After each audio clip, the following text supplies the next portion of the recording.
And the people that you're seeing, you're obviously seeing people who've got some, some psychiatric mental health issues.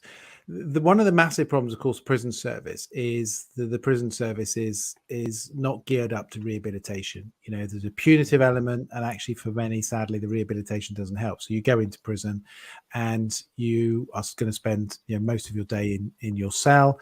There'll be very little rehabilitation, and particularly that if you're on short sentences.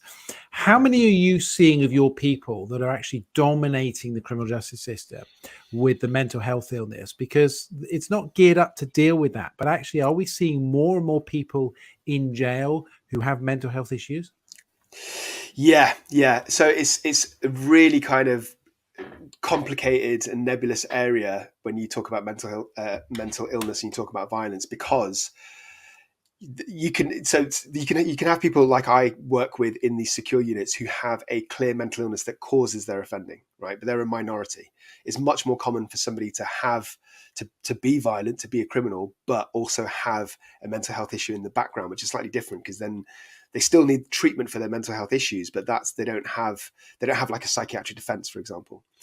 For those people, the ones that are in prison, absolutely. Even in my career, so I've been a consultant forensic psychiatrist since 2014, but I worked exclusively with criminals since 2011, and even in that time, I can see a marked change. So, to be specific, a much greater proportion of prisoners have anxiety, depression, post-traumatic stress disorder, potentially from abuse that they've suffered, and the waiting list is just unfathomable. Sometimes it takes weeks for people who are really mentally ill just to see a psychiatrist, let alone to get their medication and start their treatment. So that's one issue. Another issue is, as you say, the rehabilitation. So first of all, there's not enough resources. Secondly, I've seen on several occasions where there's rehabilitation classes or sessions in the prison, but the prisoners don't attend because there's not enough prison officers to even take them there.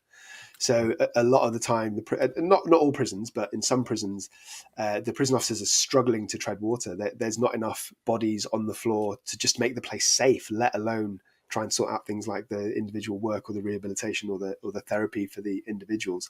That's another thing. And I suppose finally, what I'd say is you can have all the rehabilitation in the world, but none of it really works unless that prisoner is really actually motivated. So unless they've had that internal epiphany that they want to change the outcome of their lives, they don't want to spend their adult years in and out of prison, then it's never going to work. You do get prisoners, and I've seen this, who tick boxes and go along to the rehab because it helps their chances of parole at a later date.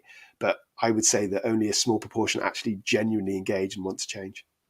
Hi, Dr. Das. So we've Hi just there. got a question here from Sure. Miss Wee Lassie on YouTube, who asked, what is the reasoning if someone experienced terrible things to then go and repeat this behavior on others? Seems illogical to inflict the real pain you've experienced onto somebody else. Yeah, it's a great question. So I suppose another way of thinking about that is, why do some people who go through the same or very similar traumas react very differently to it? And that's something that I absolutely have seen many times in my career. I think my answer would be that it's about their natural personality traits.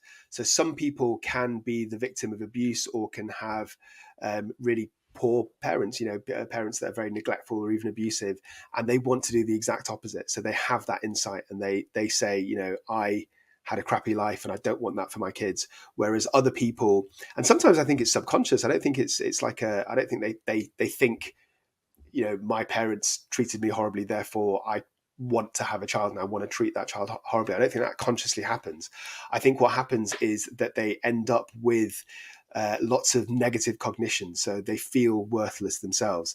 They feel because they've been abused, they feel kind of angry at the world, but they can't process where that anger's come from. So it's something that just kind of sits in them.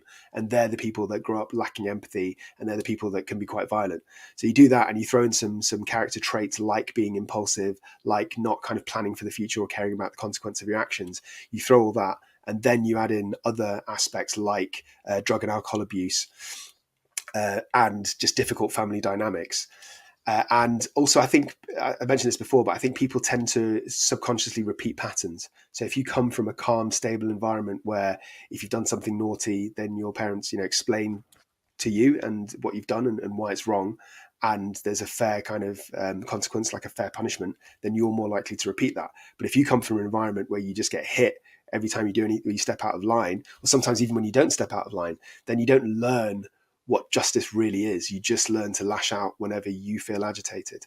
So I hope that answers the question. I think it's not about the trauma. It's not just about the trauma. It's about the individual's way of processing that trauma and their own personality traits.